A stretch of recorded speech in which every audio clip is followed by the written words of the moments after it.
सामने रिया चक्रवर्ती की पेशी हुई तो वहीं सैमुअल मिरांडा से कल पूछताछ हुई। ईडी ने सिद्धार्थ पिठानी को पूछताछ के लिए कल यानी 8 अगस्त को बुलाया है, तो वहीं श्रुति मोदी को पूछताछ के लिए ईडी ने आज यानी 7 तारीख का ही समन भेजा है। साथ ही साथ जो सीए हैं रिया के, उनको भी समन भेजा गया है। सुशांत के सुसाइड के बाद रिया चक्रवर्ती 4 बार कैमरे के सामने आई। 15 जून को कूपर हॉस्पिटल रिया पहुंची थी, जहां पर सुशांत की बॉडी रखी गई थी। 15 जून को ही वो विले पार्ले शमशान घाट गई, जहां सुशांत का अंतिम संस्कार किया गया। इसके बाद 18 जून को मुंबई पुलिस की पूछताछ में शामिल होने के लिए बांद्रा पुलिस स्टेशन पहुंची और 31 जुलाई को वीडियो मैसेज में रिया ने सफाई दी थी। और आज चौथी बार ईडी के बुलाने पर रिया पूछताछ के लिए पहुंची हैं, यानी 4 बार वो सामने नजर आई और 1 बार उन्होंने वीडियो मैसेज जारी किया है। सुशांत सुसाइड केस में बहुत बड़ा खुलासा हुआ। रिया चक्रवर्ती के कॉल डिटेल से पता चला कि सुशांत के सुसाइड से पहले उन्होंने सुशांत से बातचीत बंद कर दी थी, जबकि इस दौरान वो अपने फैमिली मेंबर्स से लेकर बाकी लोगों तक लगातार बात कर रही थी।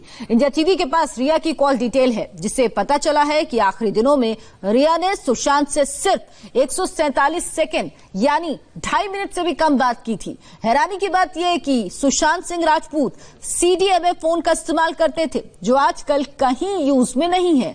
रिया ने सुशांत के दूसरे नंबर पर भी कॉल की थी, वो भी सिर्फ 141 सेकेंड की बात थी। सुशांत का ये वही नंबर है जिसे रिया ने श्रुति केलकर के नाम पर लिया था। इस दौरान रिया ने सुशांत की बहन रानी सिंह को फोन किया, लेकिन वो बातचीत सिर्फ 4 सेकंड की थी। ऐसा लगता है कि हेलो बोलकर ही शायद फोन काट दिया होगा।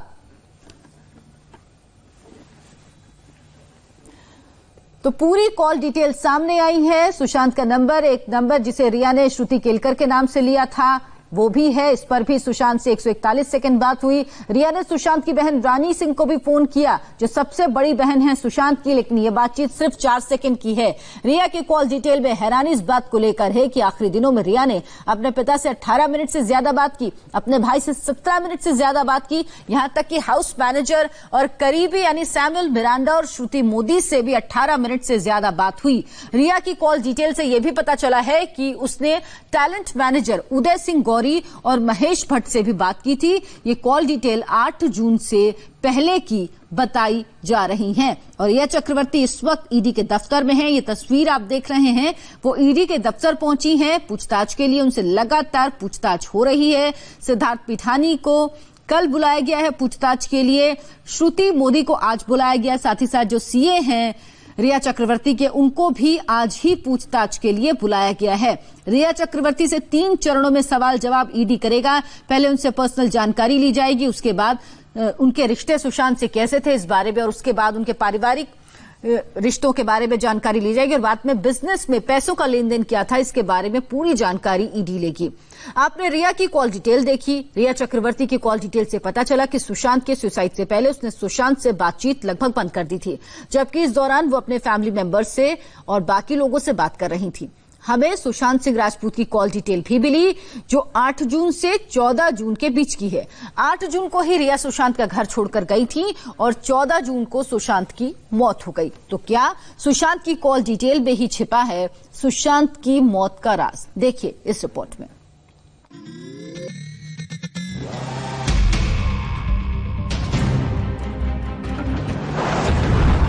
सुशांत की मौत सुसाइड या मर्डर? क्या सुशांत के कमरे में मिला था रिया का स्कार्फ? क्या है सुशांत के कमरे में मिले बैग की मिस्ट्री? रिया ने ब्लॉक किया था सुशांत का नंबर? सुशांत की कॉल डिटेल्स में मौत के कितने राज? 8 से 14 जून के बीच सुशांत ने किस किस से बात की? सुसाइड से पहले क्या सुशांत और रिया में बंद थी बातचीत? सुशांत सिंह राजपूत की मौत का राज हर गुजरते दिन के साथ गहराता जा रहा है। यह मौत अननेचुरल थी, यह तो पोस्टमार्टम रिपोर्ट में ही लिखा था, मगर यह सुसाइड था या मर्डर, इसका पता लगाने के लिए हमने मुंबई पुलिस से लेकर पटना पुलिस तक के अधिकारियों से बात की। सुशांत की पोस्टमार्टम रिपोर्ट से लेकर उसकी कॉल डिटेल रिपोर्ट तक को खंगाला। सुशांत से जुड़ी कई तस्वीरों की एनालिसिस की। सुशांत के पिता के वकील तक पहुंचे। हमने प्रवर्तन निदेशालय यानी ईडी में अपने सूत्रों को खंगाला। इसके अलावा हमने सुशांत के कुछ अन्य परिचितों से भी बात की और इस मामले में सामने आए हर एंगल को समझने की कोशिश की। इससे कुछ नई बातें पता चली हैं जो सुशांत की मौत को लेकर नए सवाल खड़े कर रही हैं। इंडिया टीवी को सुशांत सिंह राजपूत का सीडीआर यानी कॉल डिटेल रिकॉर्ड मिला, जो कि 8 जून से 14 जून के बीच का है, जब सुशांत की मौत का पता चला। 8 जून से 14 जून के बीच सुशांत ने किन किन लोगों से बात की है, इसकी पूरी डिटेल इस रिकॉर्ड में है। बता दें कि 8 जून से 14 जून के बीच में सुशांत और रिया की कोई बातचीत नहीं हुई थी, क्योंकि रिया ने झगड़े के बाद सुशांत सिंह का नंबर ब्लॉक कर दिया था। सुशांत सिंह राजपूत की मौत से पहले के आखिरी 7 दिनों की कॉल डिटेल से कई सनसनीखेज बातें सामने आ रही हैं। 8 जून से सुसाइड के दिन तक यानी 14 जून तक सुशांत सिंह ने 2 लोगों को कॉल की और इस दौरान 9 लोगों ने सुशांत को फोन किया। इस एक हफ्ते में सुशांत सिंह ने जिन लोगों से बात की वो उनकी बहनें और दोस्त थे और इनमें से ज्यादा कॉल इनकमिंग थी। सुप्रीम कोर्ट से लेकर सोशल मीडिया तक रिया चक्रवर्ती लगातार इस बात का दावा कर रही हैं कि वो सुशांत सिंह राजपूत से बेइंतहा मोहब्बत करती थी।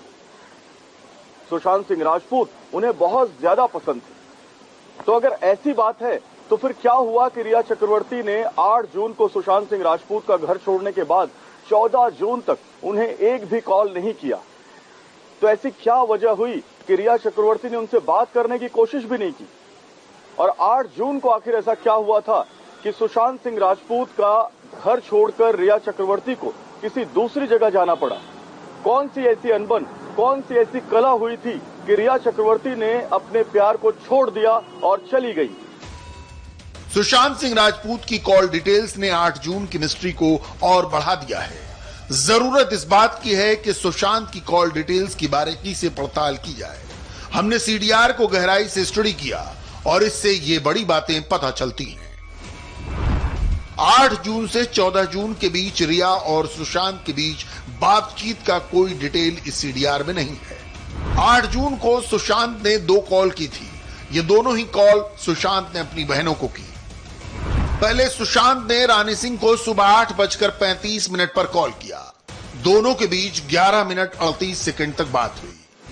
इसके बाद उसी दिन 10:44 पर सुशांत ने बहन मीतू सिंह को कॉल किया और 21 सेकंड तक बात की। सुबह 10:46 पर मीतू सिंह ने सुशांत को फोन किया। दोनों के बीच 1 मिनट 18 सेकंड बात हुई। 8 जून को वोडाफोन के 8 SMS सुशांत के फोन पर आए। 9 जून को इस मोबाइल नंबर पर सुशांत की किसी से बात नहीं हुई, सिर्फ वोडाफोन के 2 SMS आए। 10 जून को रानी सिंह ने सुबह 11:12 पर कॉल की। दोनों के बीच 1 मिनट 50 सेकंड तक बात हुई। 11 और 12 जून को सुशांत की किसी से बात नहीं हुई, न कोई मैसेज आया। 13 जून को उदय गौरी सिंह, जो सुशांत के करीबी दोस्त हैं, उन्होंने 4 बार कॉल किया। पहली कॉल दोपहर 2:15 पर आई, जब 33 सेकंड बात हुई।